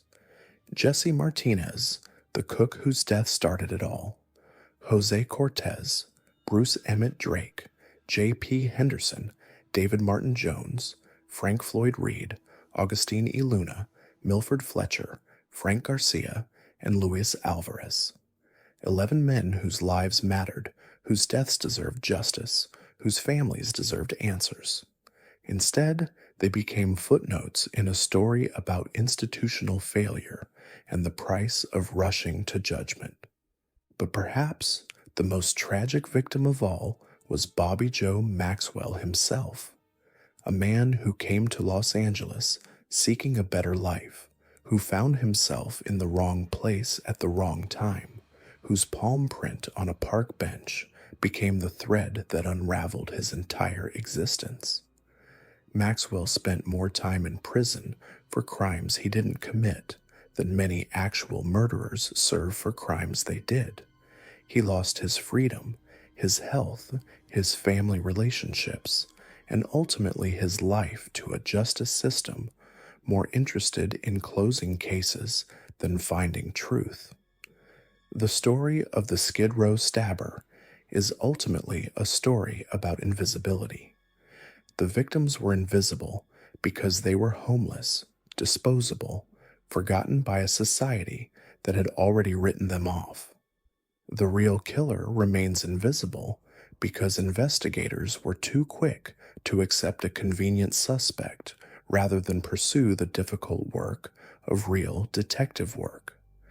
And Bobby Joe Maxwell became invisible because once the system had labeled him a monster, it became impossible for anyone to see him as a human being who might be innocent. In the end, 12 lives were destroyed by the Skid Row stabber, 11 victims who died in blood-soaked alleyways, and one innocent man who died in a prison hospital bed, his name cleared too late to matter. The real killer walks free, his identity lost to time and incompetence, his crimes buried beneath layers of bureaucratic failure and willful blindness. The case serves as a chilling reminder that justice delayed is justice denied, that the presumption of innocence is fragile, and that sometimes the most dangerous criminals are the ones we never catch. In a city that prides itself on dreams and second chances, the Skid Row stabber case represents a nightmare that never truly ended, a wound that never properly healed, and a mystery that may never be solved. Today, Skid Row remains much as it was in 1978, a concentrated area of human suffering where the homeless struggle to survive another day. The alleyways where 11 men died have been walked by thousands of other forgotten souls, their blood long since washed away by rain and time. But the shadow of the Skid Row stabber lingers still, a reminder that evil can hide in plain sight, that justice can be both blind and cruel, and that sometimes the most terrifying monsters are the ones who never get caught. In the scorching summer of 1972, Harlem was already burning with tension, but nothing could have prepared the community for what was about to unfold. Children who once played freely in the streets started disappearing. When they were found, the horror was beyond comprehension. Bodies discovered on rooftops, mutilated in ways that defied human understanding. This wasn't just murder. This was something else entirely. Something evil had come to New York City, and it had a name that would haunt parents for years to come: Charlie Chopoff. The first victim was 8-year-old Douglas Owens. On March 9th, 1972, his small body was discovered on the roof of a Harlem tenement building, a place where children often played but never should have died. Douglas had been stabbed 38 times. But it wasn't the number of wounds that made seasoned detectives turn away in horror. It was what had been done to his genitals. The killer had mutilated the boy's most intimate parts with surgical precision, leaving behind a scene so disturbing that even veteran cops needed time to process what they were seeing. Police initially treated it as an isolated incident. In a city drowning in violence, one more dead child seemed like a tragic statistic, but Douglas Owens was just the beginning. The killer wasn't finished. He was just getting started.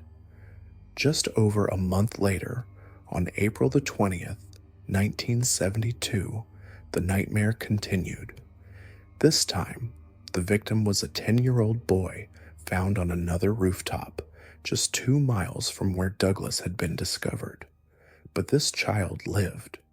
Against all odds, despite being repeatedly stabbed and having his genitals severed and taken as some grotesque trophy, the boy survived. In his hospital bed, traumatized beyond words, he managed to give police their first description of the killer: a Spanish or Italian man, possibly walking with a limp, quiet, calm, and unnervingly polite before he struck. The pattern was becoming clear, though police were reluctant to admit they had a serial killer on their hands. The victims were all young boys, all black or Puerto Rican, all found on rooftops. All had been subjected to the same horrific genital mutilation. But the killer's signature wasn't just the physical wounds he inflicted. It was the psychological terror he spread through the community. Parents stopped letting their children play outside. Schools instituted buddy systems. The few children brave enough to venture onto the streets began walking with fake limps, mimicking the killer's described gait to frighten their classmates. The community was living in fear of a man they couldn't see coming, a predator who blended into the urban landscape like smoke. 6 months passed before Charlie Chopoff struck again. On October 23rd, 1972, 9-year-old Wendell Hubbard was found dead on the roof of his own building at 2013 Fifth Avenue, just 6 blocks from where Douglas Owens had been murdered. Wendell had been stabbed 17 times in the neck, chest, and abdomen. His penis had been severed and carried away, just like the others. The investigation was massive. Detectives interviewed hundreds of people, canvassed entire neighborhoods, and conducted countless stakeouts. But Charlie Chopoff remained a ghost, appearing and disappearing without leaving a trace. The killer seemed to know exactly when and where to strike, always staying one step ahead of law enforcement. Then, almost a year to the day after Douglas Owen's murder, the killer struck again. On March 7th, 1973, 9-year-old Luis Ortiz was found in the basement stairwell of 200 West 106th Street. Unlike the others, he wasn't on a rooftop, but the signature was unmistakable. Luis had been stabbed 38 times and mutilated. The killer was evolving, changing his patterns, making himself even harder to catch. The media dubbed him Charlie Chop-Off, a name that children themselves had whispered in playgrounds and parents spoke in hushed tones. The nickname spread through the city like wildfire, becoming synonymous with every parent's worst nightmare. Newspaper headlines screamed about the monster stalking Harlem's children. Radio broadcasts warned parents to keep their children indoors. The city was gripped by terror. But then came August 7th, 1973, and everything changed. Stephen Cropper, 8 years old, was found dead on a Lower East Side rooftop, but this time the killer had used a razor instead of a knife. Stephen's body was slashed repeatedly, carved with a deep X across his chest like some macabre signature. His genitals remained intact, leading some investigators to wonder if they were dealing with a copycat, or if their killer had simply changed his methods. The break in the case came not through brilliant detective work, but through the killer's own mistake. On May 15th, 1974, a man attempted to abduct a young Puerto Rican boy in broad daylight. But this time, the child broke free and ran, screaming through the streets. Neighbors who had lived in fear for over 2 years didn't hesitate. They surrounded the would-be kidnapper and held him until police arrived. The man they arrested was Ernesto Soto, 33 years old, unemployed, and a former drug addict. But Soto wasn't some random criminal off the streets.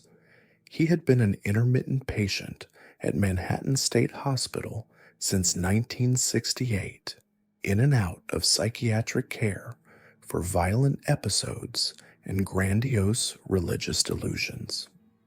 When police searched his background, the pieces began falling into place with terrifying clarity.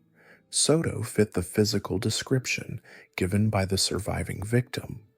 He had relatives living in the areas where some of the murders occurred. Most damning of all, he had been released from Manhattan State Hospital just days before several of the killings, despite doctors' notes stating he was still in a psychotic state and so out of it he can't give useful information. Under intense questioning at Bellevue Hospital, Soto broke. He confessed to killing Stephen Cropper, claiming that God had told him he must turn little boys into girls. He described his mission in chilling detail, explaining how he believed he was chosen by divine authority to carry out these horrific acts. Psychiatrists diagnosed him with schizophrenia, noting his violent religious delusions and complete break from reality. But here's where the story takes an even darker turn. While Soto confessed to one murder, he denied involvement in the others. The sole surviving victim said Soto resembled his attacker but refused to positively identify him. Hospital records showed that Soto was supposedly in custody during some of the other murders, though officials later admitted he regularly escaped confinement and they couldn't guarantee his whereabouts. The investigation revealed a pattern of institutional failures that was almost as horrifying as the crimes themselves. Soto had been repeatedly released from psychiatric care despite clear signs that he remained dangerous. 3 days after Douglas Owens's murder, Soto had been committed to Manhattan State Hospital for violent religious delusions. Yet somehow, he was free when the next victim was attacked. He was released and readmitted multiple times, each release putting vulnerable children at risk. Most disturbing of all, police had received an anonymous tip just 2 weeks after the first murder, identifying Erno Soto as the killer. The tip was ignored. If they had acted on that information, 3 children might still be alive.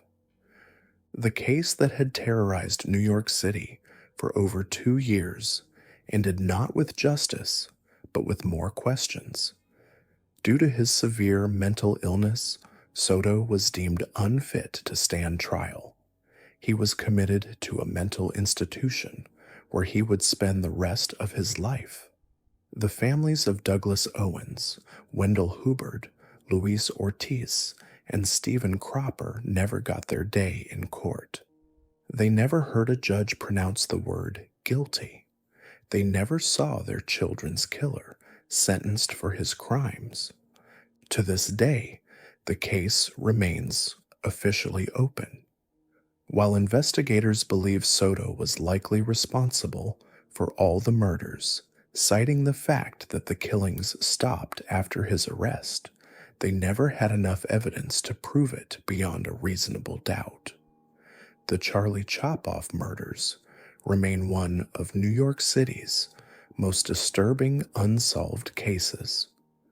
What makes this story so chilling isn't just the brutality of the crimes or the vulnerability of the victims, it's the systematic failures that allowed it to happen. A dangerous man cycling in and out of psychiatric care, anonymous tips ignored by overwhelmed police, a community living in terror while a killer walked free among them. The children of Harlem in the 1970s lived through something no child should ever experience. They saw their playgrounds become crime scenes, their rooftops become graveyards. They learned to fear not just strangers, but the very buildings where they lived.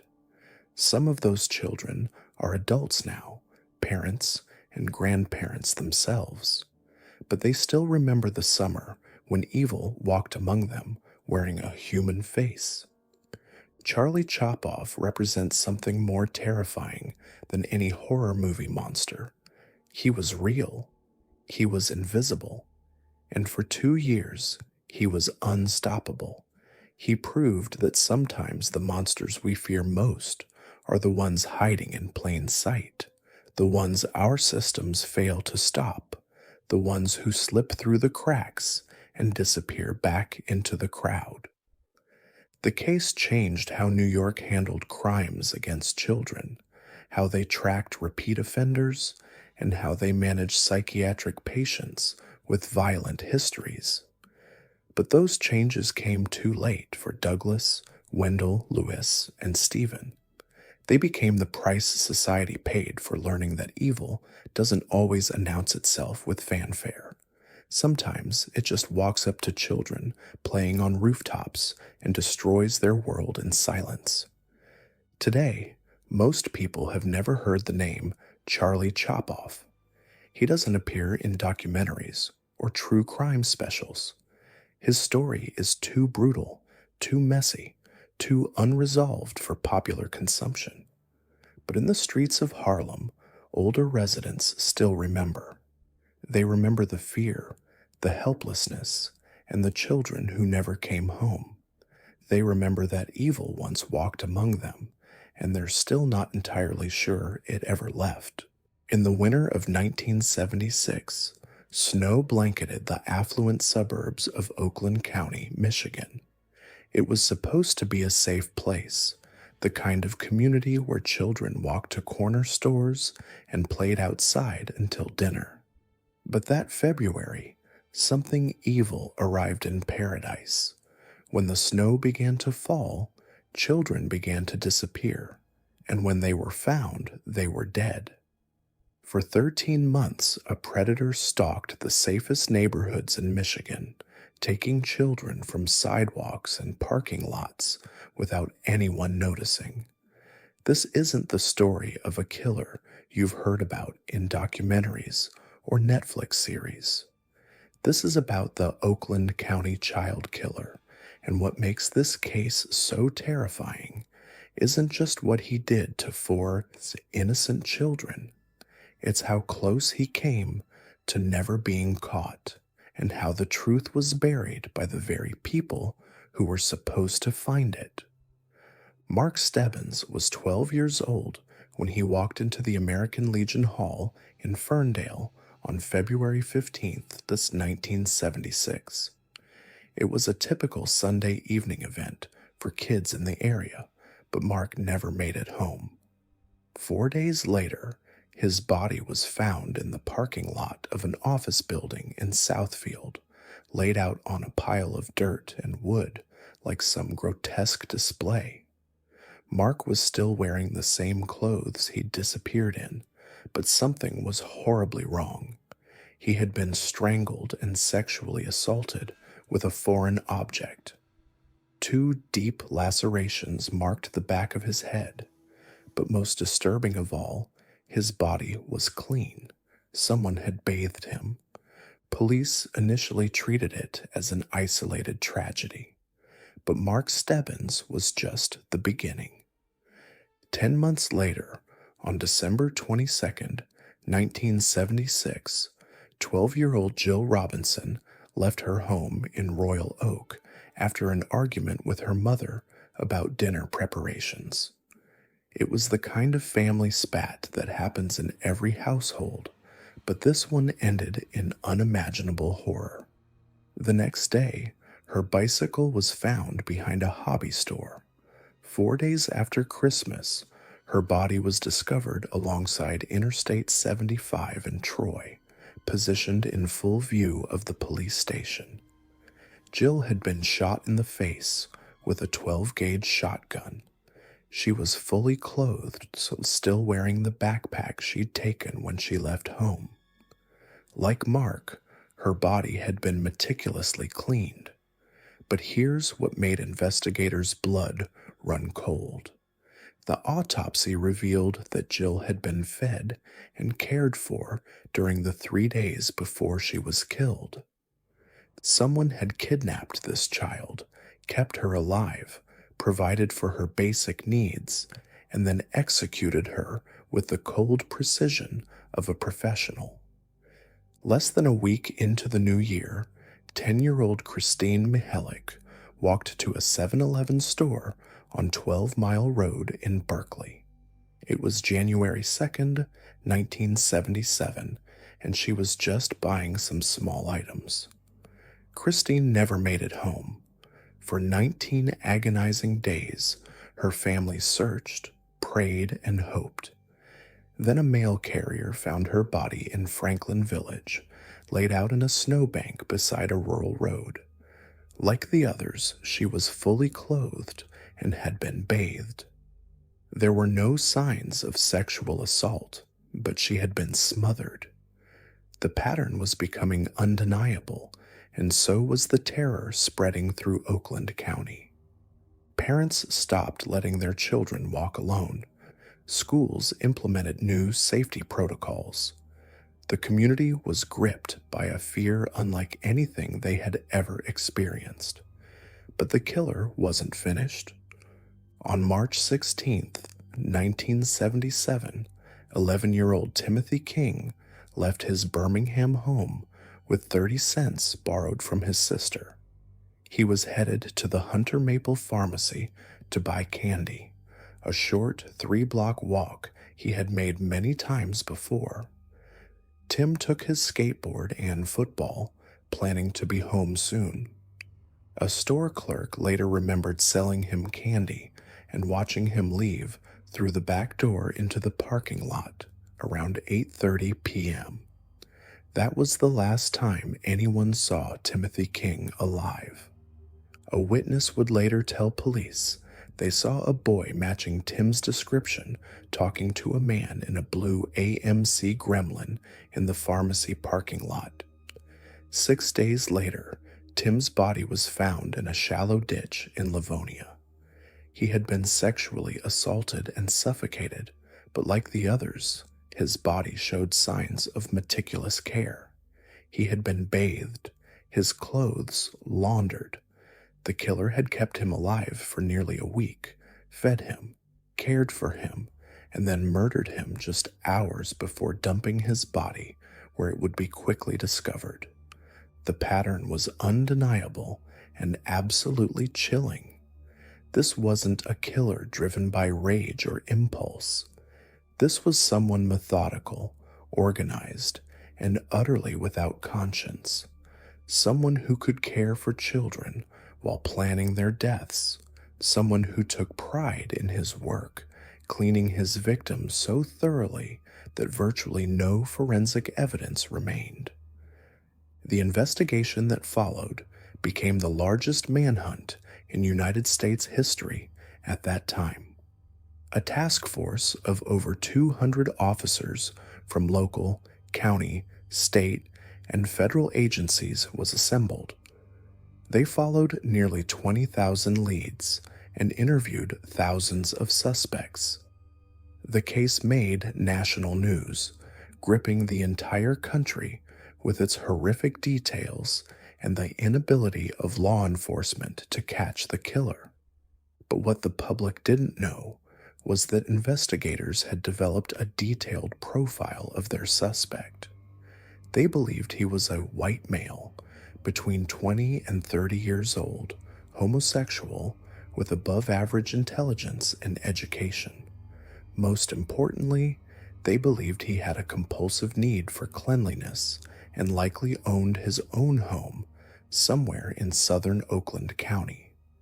The fact that he could hold children for up to 19 days suggested he had both the space and the privacy to commit these crimes. And then, just as suddenly as the killings had begun, they stopped. After Timothy King's body was found, the Oakland County child killer vanished. No more children were taken, no more bodies appeared. It was as if the predator had simply evaporated into the Michigan winter. But disappearing didn't mean he was gone. For decades, investigators continued to pursue leads, and what they discovered was more disturbing than the original crimes. The Oakland County child killer wasn't operating in isolation. He was connected to a vast network of pedophiles and child pornographers that stretched across the country. In 1977, just as the child killings were happening, police discovered a child pornography ring operating on North Fox Island in northern Michigan. The island was owned by Francis Sheldon, a wealthy man from a prominent family who used his position to run what he called Brother Paul's Children's Mission, a fake social program that flew young boys to the island in his private plane under the guise of a boys' nature camp. What actually happened there was unspeakable abuse and the production of child pornography on an industrial scale. Sheldon fled the country in 1976 and was never prosecuted, but investigators began to see connections between the North Fox Island ring and the Oakland County killings. Both operations involved the systematic abuse of children by wealthy, well-connected individuals who used their resources and influence to avoid justice. The most promising suspect to emerge from this investigation was Christopher Bush, a 26-year-old convicted pedophile whose family had deep connections to Oakland County's elite.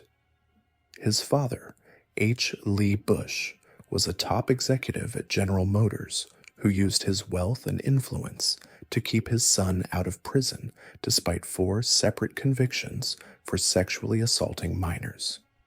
Christopher Bush lived in a sprawling 5-bedroom home in Bloomfield Village, less than 3 miles from where Timothy King was taken.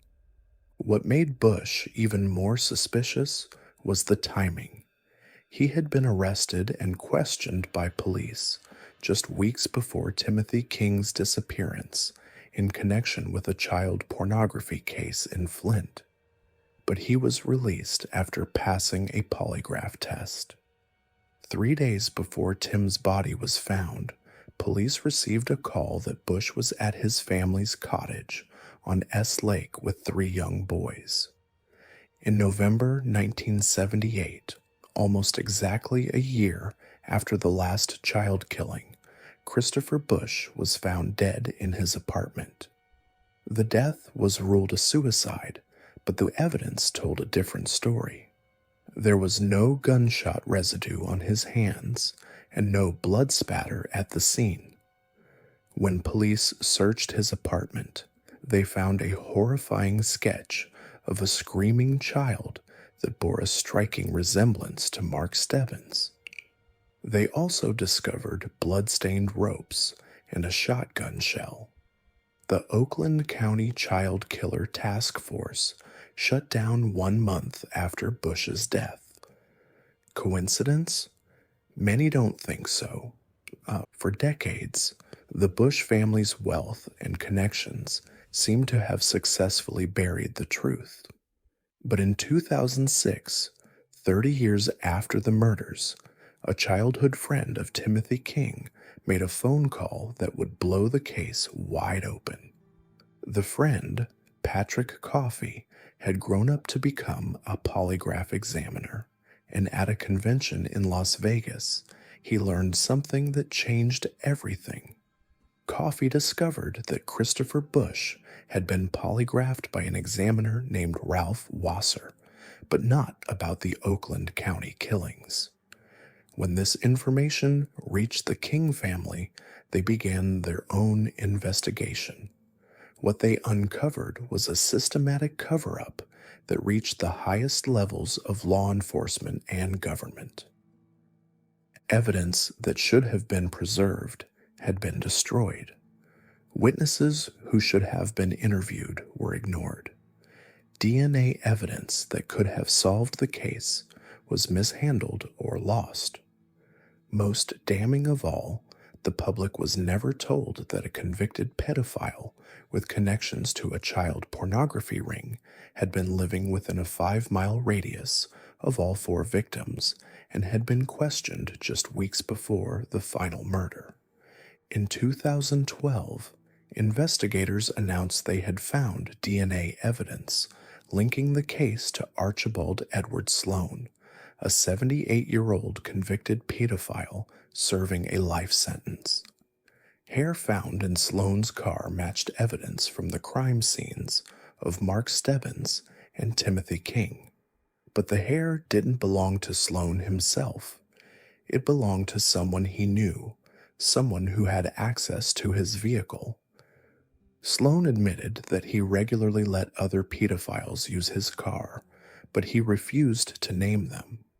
They also found DNA evidence linking James Vincent Gunnels to the murder of Kristen Mihalik.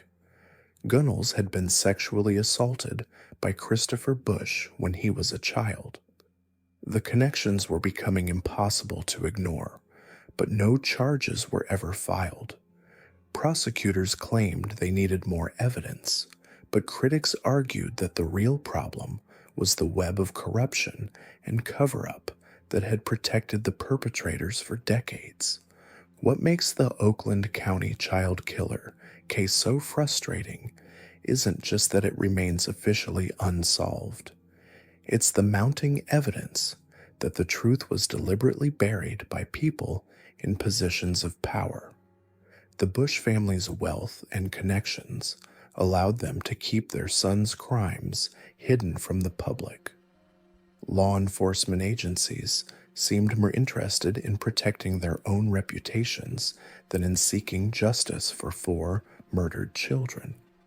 The case exposes the dark reality of how child predators operate in our society.